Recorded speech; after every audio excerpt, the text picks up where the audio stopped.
নমস্কার। তো মন্দারমণির দ্বিতীয় দিনে আমরা চলে এসেছি রিকার্ডো ছেড়ে সানা বিচ রিসর্টে।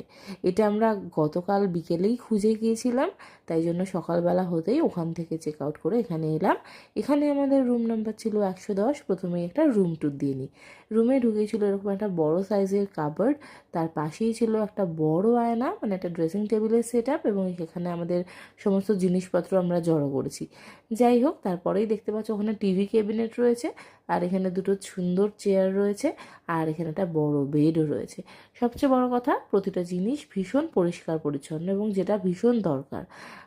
এখানে দেখতে পাচ্ছ একটা সুন্দর ওয়াশরুম রয়েছে, তাতে যা যা অ্যামিনিটিস থাকার দরকার প্রতিটা জিনিসই রয়েছে, এবং খুবই সুন্দর ঝাঁ চকচকে একটা ব্যাপার রয়েছে। এই রুমের যেটা একেবারে 1 নম্বর টিআরপি, সেটা হলো এই রুমের ব্যাক সাইডে একটা এরকম কাঁচের দরজা রয়েছে, যেটা খুললে একটা এখানে প্রতিটা রুমের সাথে আলাদা আলাদা এরকম একটা বারান্দা বলো বা ব্যালকনি বলো, যাই হোক একটা করা, যেখানে সবাই মিলে বসে দারুণ আড্ডা জমে যায়।